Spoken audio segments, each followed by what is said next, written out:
Segunda parte do nosso vídeo sobre as cidades, sobre a urbanização, falando do surgimento, crescimento das áreas urbanas e os desafios. Vou fazer o seguinte, vou relembrar o que eu falei na primeira parte rapidinho para a gente dar sequência à segunda parte, beleza? Bom, o que é uma cidade? Qual é a atividade econômica mais presente nas cidades? Primeira coisa que a gente tem que lembrar é que a cidade ela é uma paisagem cultural, é algo criado pelo ser humano. Tem habitações, tem atividades econômicas, desde o comércio, as fábricas, entre outras atividades.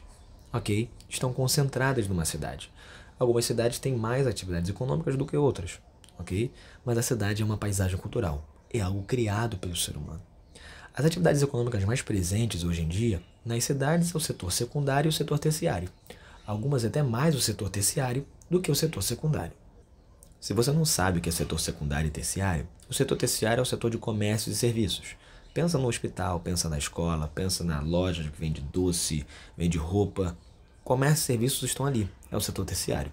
O setor secundário é o setor de indústria, pensa nas fábricas. Esses dois setores são os mais presentes nas cidades, no geral. Ok? Os primeiros núcleos urbanos que a gente vai ter historicamente, a gente começa a se sedentarizar, se fixar em pontos, surgimento de algumas habitações, vai se dar lá no período neolítico, que vai de 10.000 anos antes de Cristo até 2.500 anos antes de Cristo. Falei isso aqui na primeira parte do vídeo. E as atividades econômicas ali mais presentes nessas cidades, nesses primeiros núcleos urbanos, serão ligadas ao setor primário, à agricultura. Beleza? E essas primeiras cidades, elas estavam muito próximas sempre aos rios. Por quê? O rio favorece a agricultura, a irrigação. Muitas vezes esses rios, quando tinham, vamos dizer assim, um transbordo dele, um extravasamento desse rio, as áreas próximas, as planícies de inundação, ali eram colocados esses nutrientes que os rios traziam, que é importante para a fertilidade desse solo. Tá? Então, os primeiros núcleos urbanos vão estar muito próximos aos rios, não só para poder beber aquela água, mas essa água era importante para a agricultura. Ok? Os primeiros núcleos urbanos, a gente vai estar ali na civilização suméria, na Mesopotâmia, perto do Tigre, do rio Tigre e do rio Eufrates. Ok, isso aí? Falei lá na primeira parte, estou resgatando aqui para que vocês entendam da melhor forma possível. Olha aqui, ó, a paisagem das primeiras cidades. Vocês estão vendo aí as cidades habitadas mais antigas do mundo. Num período ali, neolítico. Os primeiros núcleos e aldamentos surgem no Oriente Médio. E esses núcleos urbanos vão estar muito próximos aos rios. Estão em regiões de vales fluviais, onde vai ter um rio, algumas habitações, você vai ter agricultura presente, e regiões ali até montanhosas de serras muito próximas, tá? Ok, isso aí? Beleza. Vamos pegar ali a Mesopotâmia, no Oriente Médio. Mesopotâmia significa terra entre rios. Dois rios muito importantes, que até são mencionados na Bíblia, que é o rio Tigres e Eufrates. Vocês estão vendo os pontos vermelhos ali? São alguns núcleos urbanos que aparecem próximo ao rio Tigre e Eufrates. A Babilônia era quem exercia por muito tempo influência sobre a Mesopotâmia. Mais uma vez, Mesopotâmia significa terra entre rios. Os sumérios também estiveram por lá. A Mesopotâmia ligava tanto o mundo ocidental ao mundo oriental. E ali tinha um centro comercial, tinha atividades bancárias, artesanato, agricultura. E a sua sociedade era dividida em 3 estratos: os sacerdotes, homens livres e escravizados. 3 cidades vão se destacar nesse período: Ur, Eridur, muitos dizem que é a primeira cidade do mundo, a mais antiga, Morada dos Deuses, e Uruk.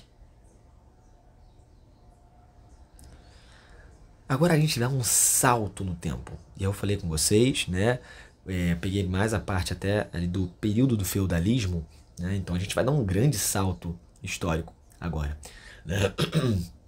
Depois da queda do Império Romano, você vai ter uma migração muito grande para os campos, porque você vai ter invasões ali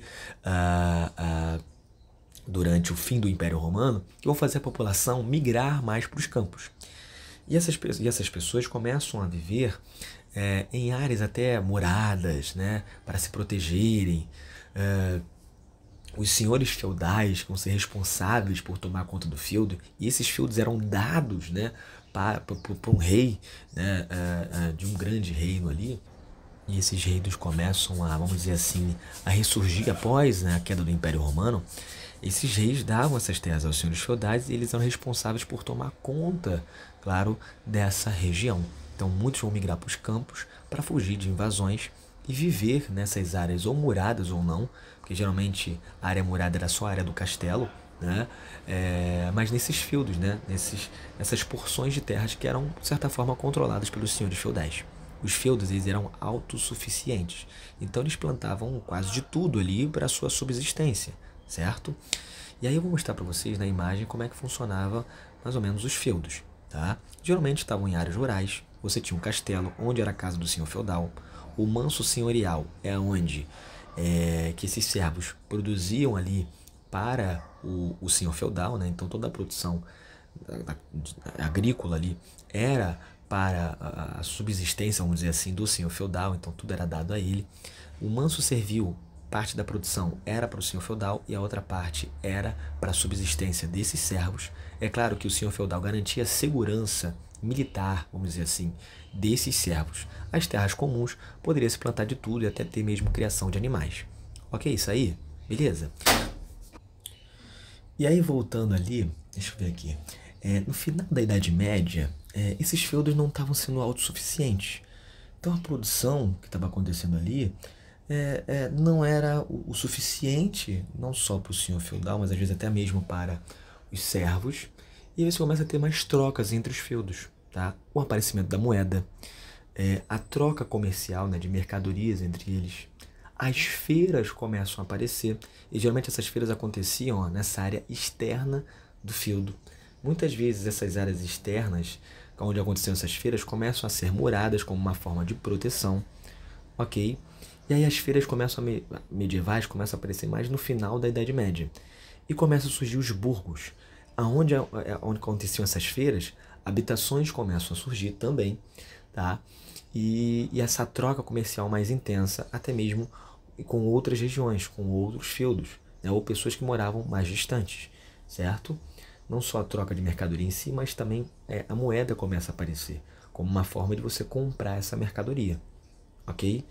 Vai nascendo também uma classe social, a classe burguesa, por conta dos burgos, né? Essas áreas que começam a ser muradas ou não, onde aconteciam as feiras medievais e começam a surgir algumas habitações, geralmente na parte externa do feudo, ok? E às vezes eram até moradas ou não. Essa classe que está nascendo, ela vai ser muito importante até para a primeira Revolução Industrial, porque eles vão fazer capital suficiente, grana suficiente, para lá na frente, né, investir esse capital nas fábricas, no surgimento das fábricas, áreas grandes onde a produção vai ser mais acelerada, tá? Ok, isso aqui.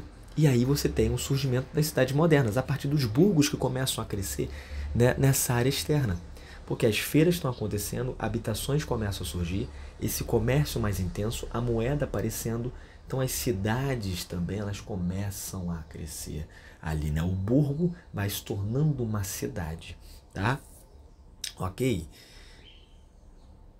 E aqui eu comentei lá na primeira parte, né? Agora, né, a gente sai desse período feudal e encaminhando para a idade, uma idade moderna ali, né? Para o surgimento das cidades modernas, a diferença de cidade e município, tá? E aí as pessoas geralmente utilizam como sinônimo, né? E às vezes é até compreensível utilizar como sinônimo, porque muitos municípios são muito urbanizados, tem muitas áreas urbanas, então você acaba chamando tudo de cidade. Mas olha só, gente, o município ele é a divisão política e administrativa do território brasileiro, ou até mesmo de outros países, né? É a menor divisão administrativa, tá? Geralmente vai ter uma prefeitura para administrar esse município. Dentro desse município vai ter tanto a área urbana quanto a área rural. Alguns municípios nem têm mais áreas rurais, só tem a área urbana, né? A parte urbana cresceu tanto que a área rural desapareceu. Ok? Por isso que às vezes as pessoas utilizam como sinônimo, cidade, município, como se fosse a mesma coisa, né? Porque a área urbana é tão grande, e se eu chamo a área urbana de cidade, então tudo é cidade, certo? Mas o município é a divisão política e administrativa, sendo a menor divisão, por exemplo, do nosso país, e até de muitos países aí que utilizam esse modelo, e a cidade é a área urbana do município. Se vocês olharem esse mapa de Veranópolis, que é um município do Rio Grande do Sul, o que vocês estão vendo em laranja é o perímetro urbano de Veranópolis, certo? É a área urbana de Veranópolis. Em volta, possivelmente, são áreas rurais ou florestadas, certo? Nessa área urbana, geralmente vai ter a sede da prefeitura, ok? Nós chamamos de distrito sede. Agora, de fato, caminhando para essa segunda parte, as cidades têm funções? Sim. Ela pode ter uma função religiosa, como a cidade de Aparecida ou a cidade de Meca, na Arábia Saudita. Ela pode ter uma função turística, como Rio de Janeiro, Cancún ou Las Vegas.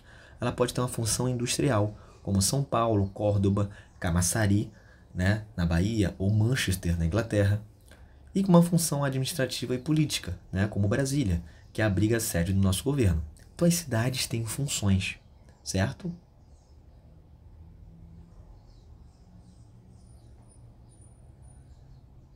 Olha aqui, imagens de Meca, na Arábia Saudita, uma cidade religiosa, né? Importante até mesmo para os muçulmanos. E as nossas cidades modernas, né, ela tem hierarquias, tá? Algumas cidades têm mais serviços, mais fábricas, mais infraestruturas de transporte do que outras cidades.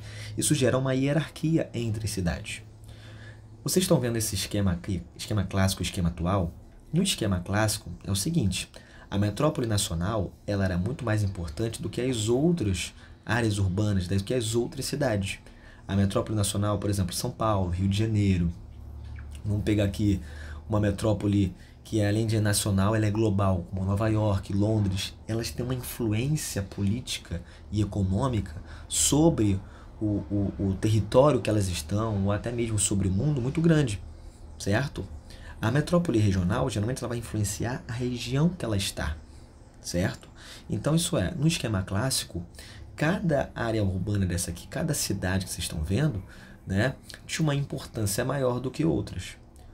Hoje, né, por conta que os serviços se ampliaram, muitas cidades têm acesso ao hospital, à escola, né, aparecimento das fábricas, né, de mais comércio, ok? Outros serviços mais importantes, como um transporte mais adequado, né, ou até mesmo um maior acesso à segurança, como muitas cidades mais por interior começaram até a aparecer mais esses serviços, esse esquema aqui agora não faz mais sentido, o esquema clássico, e é mais o esquema atual. Tá? A metrópole nacional ela continua sendo importante, né? Vamos pensar aqui São Paulo e Rio de Janeiro, no caso do Brasil, né? Mas as outras áreas aqui urbanas, elas também vão ter a sua importância, elas também vão ter esses serviços que muitas das vezes você só encontrava na metrópole nacional, entende? E às vezes você morando numa cidade local ou numa metrópole regional, você encontra esse serviço lá que antes você só encontrava numa metrópole nacional, ok? Ah, na minha cidade não tinha hospital, agora tem, então não preciso me deslocar para uma grande cidade, uma metrópole nacional para ter. Ah, agora a minha cidade tem um shopping, né? Então eu tenho entretenimento, eu tenho um lazer. Antes não tinha, eu tinha que me deslocar para uma grande cidade, né?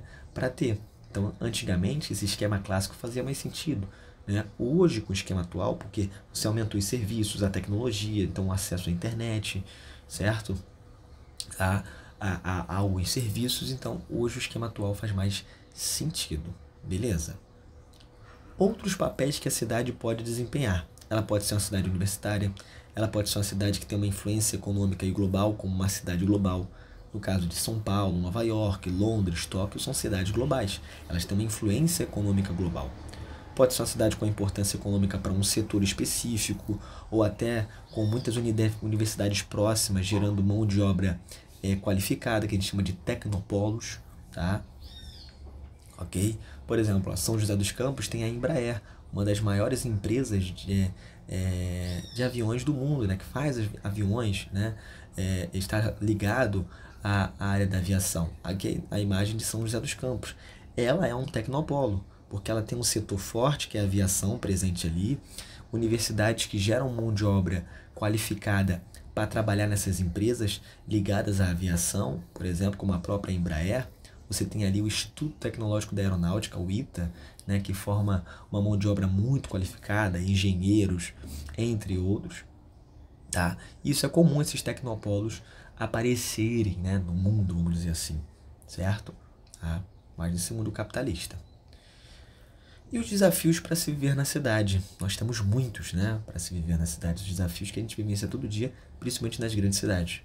Um custo de vida elevado, a violência, os serviços públicos insuficientes como saúde, educação e segurança, um desemprego grande, principalmente nas grandes cidades, saneamento básico nem se fala. A Organização Mundial da Saúde diz que 4 bilhões não possuem acesso a serviços adequados de saneamento básico. Gente, 4 bilhões de pessoas. A poluição atmosférica é sonora também, ainda mais quem vive perto das grandes rodovias, né, sofre muito com isso. A poluição visual, né, o excesso de cartazes, painéis publicitários, né, e pessoas que não têm habitação, né, a falta de programas habitacionais ou moram em habitações inadequadas. Tá? Então, isso aqui são problemas que a gente vivencia nas grandes cidades. E aí você vai pensar, poxa, não dá para resolver isso? Com certeza dá. Né? Então, a gente precisa planejar nossas cidades. Senão, a gente vai viver no caos. Né? Parece que nós vivemos no lixo. Tá? E isso não é legal. Tá? Isso até afeta a nossa saúde mental, física, né? De várias formas. Tá? O que leva à falta de habitação ou viver em locais precários? Por que as pessoas vivem em locais precários? Geralmente é a falta do Estado em investir em habitação popular. Ok? E isso é muito comum, infelizmente. O transporte inadequado faz a população ocupar áreas inadequadas próximas ao trabalho. Algumas comunidades você vai encontrar ali no centro do Rio, na Zona Sul. Muitas pessoas preferiram morar ali porque está próximo ao trabalho. Uma outra coisa é chamada especulação imobiliária. Ela eleva o preço dos imóveis nas áreas com mais serviços e infraestrutura, expulsando os mais pobres. Vamos imaginar que você tem um prédio, né, ou uma casa, numa área até que já tem serviços, de certa forma, até adequados, tá? Como o transporte, é um pouco mais seguro e tudo mais.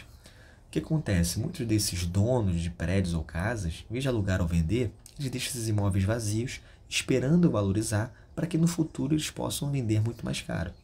Só que isso também é perigoso, porque toda propriedade tem que ter função social, tem que ter algum sentido, você tem que ter alguma atividade econômica, né, ou não, para habitação em si, acontecendo naquela propriedade. Só que muitas vezes não acontece. E aí você vê um monte de prédio vazio, casa vazia, e às vezes você nem sabe quem é o dono, e que poderia ser habitação popular, poderia ser um comércio, poderia ser qualquer outra coisa, tem uma função social, né?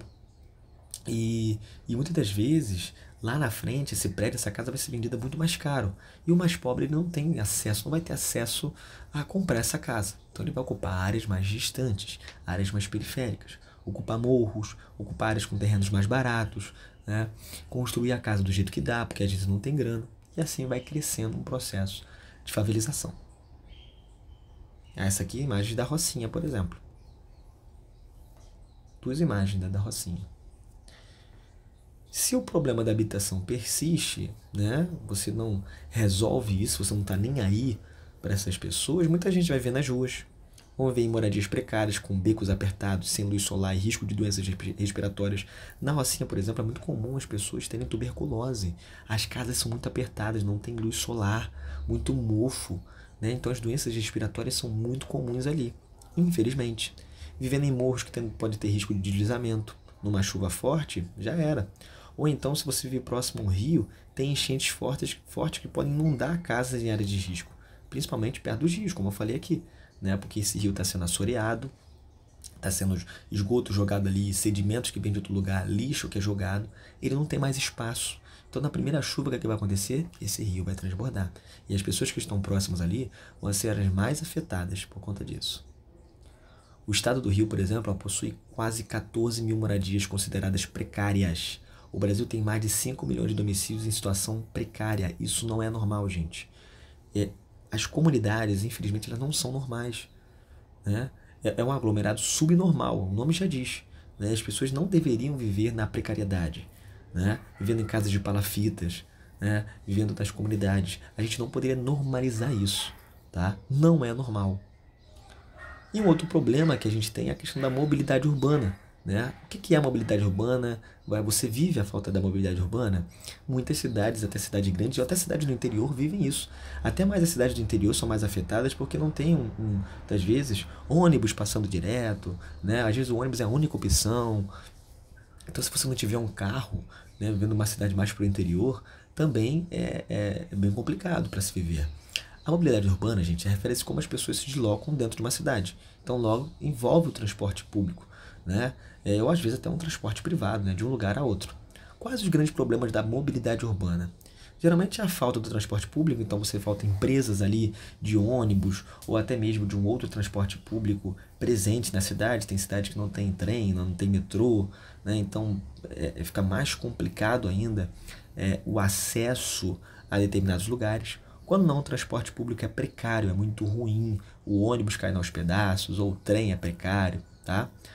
Muitas baldeações, o cara vai ter que às vezes pegar 1, 2, 3 transportes para poder chegar no trabalho. Isso não é o ideal. Ainda chega o cara fica cansado, estressado, isso até faz mal para a saúde. E engarrafamento, que gera mais ainda poluição do ar, tá? Então é ideal a gente investir no transporte público, porque mais poluição a gente não precisa, porque já tem um problema com as mudanças climáticas. E muitas vezes um transporte público ruim e caro, ônibus caros, e nem todo mundo também consegue às vezes pagar a passagem. Quais seriam as soluções, tá? Incentivar as caronas, novos ônibus e melhor salário aos motoristas, criar ciclovias, criar mais trens e metrô, criar mais empregos em diversas áreas para não concentrar tudo em um só lugar, então criar mais áreas industriais e comerciais, até mesmo criar habitações próximas, para que as pessoas morem próximo ao trabalho, e ônibus maiores e mais articulados, tá? São soluções até simples e que dá para resolver. Um outro problema é a falta do saneamento básico. Como resolver? Né? Como é que funciona a rede de saneamento básico? Muitas vezes, a água que está saindo do rio ela tem que ser tratada e ela vai ser distribuída. Assim como o esgoto que sai da sua casa, ela tem que ir para uma estação de tratamento. Né? E depois que é tratado esse esgoto, essa água pode até ser devolvida. Só que muitas das casas, o que acontece? Tem um esgoto clandestino, que é jogado diretamente no rio. Tá? Ou até mesmo a casa não tem nem acesso à água tratada. E aí é feito o poço artesiano e tudo mais. Isso ainda é muito comum em muitos lugares do Brasil. A gente tem notícias boas, né? Por exemplo, as praias de Flamengo e Botafogo voltam, vão ter a vida marinha, estão menos poluídas, né? Olha ali, em 2021 a praia do Flamengo só estava própria para banho em 9% dos dias. Hoje, em 2025, chegou a 100%. Tá? E a vida marinha começa a reaparecer nas praias de Flamengo e Botafogo. Isso aqui é uma imagem, né, se não me engano, dos anos 80, 90, da língua negra, do esgoto sendo jogado na praia do Flamengo. Tá? Hoje, não mais. Tá? O rio Carioca que desembocava ali, ele foi desviado para uma outra região. Esse rio geralmente era poluído. Né? O esgoto também que ia para essa região foi desviado, está indo para estações de tratamento. Então a praia do Flamengo e de Botafogo hoje estão próprias para banho, e isso é muito bom, tá? E para a gente aí chegar nessa parte final, né, dos problemas ambientais urbanos, tá? A gente vivencia outros problemas ambientais. Se a gente desmata muito, se a gente tem muitos carros rodando, ilhas de calor e poluição sonora, construção em morros, risco de deslizamento e morte. Se tem aterro sem aterro sanitário, sem coleta de lixo, o número de lixões aumenta, a contaminação do solo e da água também aumenta. Excesso de painéis publicitários, prédios, cartazes, gera uma irritabilidade, uma poluição visual, né? Uma irritabilidade nas pessoas e uma poluição visual. A cidade fica até mais feia. Tá? Então a gente tem muitos problemas ambientais urbanos que a gente precisa resolver. E vocês que estão assistindo devem ser responsáveis por isso. A cidade é de vocês, né? Vocês têm direito de viver a cidade, não, um direito à cidade. Só que a gente está perdendo esse direito à cidade, porque é uma cidade violenta, que não tem transporte público, a gente não consegue chegar em determinados lugares, a gente não tem nenhum tratamento do nosso esgoto, ou às vezes acesso à água. Isso não pode ser normalizado, certo? Não pode ser normalizado. E aí essa geração que vem agora, ela tem que botar para quebrar, ela tem que partir para cima, ela tem que falar, eu não aceito isso. Né? Então a gente vive na passividade, de banalizar tudo, de que viver no caos é normal. E a gente precisa reurbanizar nossas cidades, reorganizar nossas cidades. Senão, viveremos no caos o tempo todo e para sempre.